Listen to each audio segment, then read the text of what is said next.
Bismillahirrahmanirrahim. Alhamdulillah.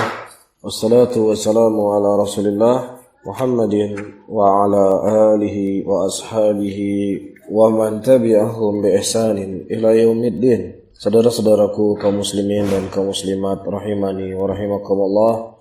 Kita masih pada kajian ke-12 jenis tilawatul Quran yang kedua. Syekh Muhammad bin Shalih Al-Utsaimin rahimahullah memberikan nasihat yang sangat berharga sekaligus sebagai timbangan untuk kita semuanya, sejauh mana Al-Quran itu sudah menjadi acuan dalam kehidupan kita. Beliau menyebutkan pada halaman 109 dari Amru bin Shu'aib, dari ayahnya, dari kakeknya, bahwa ia berkata, Rasulullah SAW bersabda, pada hari kiamat nanti Al-Quran akan dijelmakan menjadi seorang laki-laki. Ia kemudian didatangkan kepada seorang yang dahulu telah membawa Al-Quran, namun ia menyelisih perintahnya. Dijelmakan untuknya seorang musuh yang berkata, wahai Rabbku, engkau telah pikulkan aku padanya. Namun ternyata ia adalah sejelek-jelek pemikul.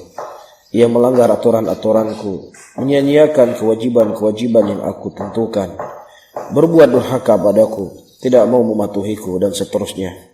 Ia masih terus menyampaikan alasan sampai kemudian dikatakan kepadanya, sudah cukup. Ia kemudian dibawa dan tidak lepas, sehingga didesak menuju lubang neraka. Iya dan billah. Dan juga Rasulullah SAW telah mengingatkan kita semuanya, wahai saudara-saudaraku. Dari hadis Malik Al-Ashari radhiyallahu taala anhu, Rasulullah mengatakan, Al-Qur'anu hujjatun laka wa alaik. Al-Quran merupakan bukti yang akan menguntungkanmu dan sekaligus juga akan memberatkanmu. Subhanallah.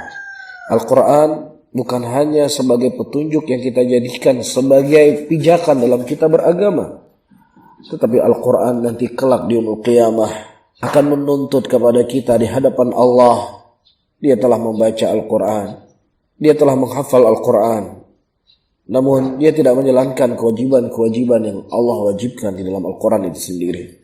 Inilah hadis-hadis yang membuat kita khawatir, hadis-hadis yang membuat kita takut, saudara-saudaraku. Kemudian Ibnu Mas'ud radhiyallahu ta'ala anhu, beliau juga berkata, Al-Quran itu adalah perantara yang bisa membantu.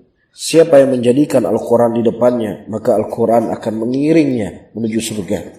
Dan siapa yang menjadikan Al-Quran di belakangnya, maka Al-Quran akan mengiring menuju neraka. Sungguh sangat kasihan orang yang mempunyai musuh Al-Quran. Bagaimana engkau bisa berharap syafaat dari orang yang telah menjadikanmu sebagai musuh?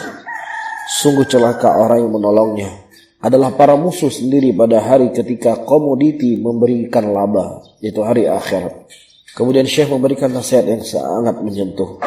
Di halaman 110 beliau berkata, wahai saudaraku sekalian, inilah kitab Allah yang dibacakan dan didengarkan di tengah-tengah kalian, yaitu Al-Quran. Kalau saja ia diturunkan kepada gunung, maka engkau akan melihat gunung itu akan ketakutan dan terpecah. Namun demikian masih juga tidak ada telinga yang mendengar, tidak ada mata yang berlinang, tidak ada hati yang takut, dan tidak ada pelaksanaan kandungan Al-Quran, sehingga bisa diharap menjadi syafaat. Hati ini telah kosong dari ketakwaan, dan kegelapan dosa terus menumpuk sehingga ia tidak bisa melihat dan mendengar. Betapa banyak ayat-ayat suci Al-Quran yang telah dibacakan pada kita, namun hati kita ternyata seperti batu atau bahkan lebih keras lagi. Berapa kali Ramadan mendatangi kita, namun keberadaan kita masih saja seperti orang-orang yang sengsara. Kenapa kita tidak segera mengikuti orang yang jika mendengar seruan Allah langsung menyebutnya?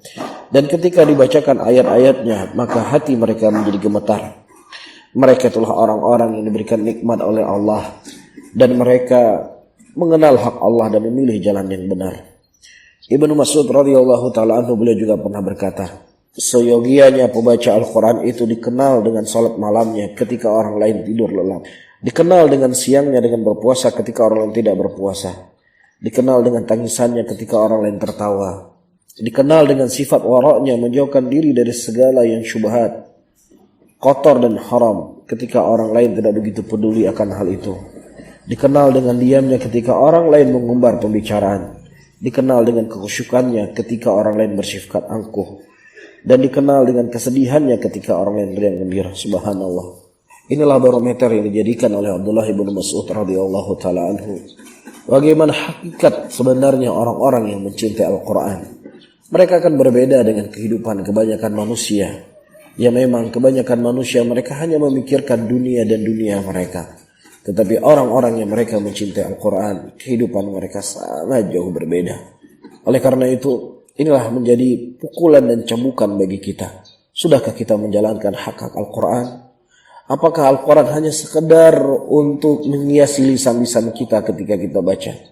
Apakah Al-Quran hanya sesuatu yang kita dengar, tetapi ternyata hati dan badan kita jauh dari kandungan Al-Quran itu sendiri? Semoga Allah Subhanahu wa Ta'ala mengampuni dosa-dosa kita dan melembutkan hati dan jiwa kita untuk menjadi orang-orang yang mencintai Al-Quran dengan benar. Allah Ta'ala a'lamu bishawab. Allahumma salli ala Muhammadin wa ala alihi wa ashabihi wa man tabi'ahum bi ihsanin ila yaumiddin. Wassalamualaikum warahmatullahi wabarakatuh.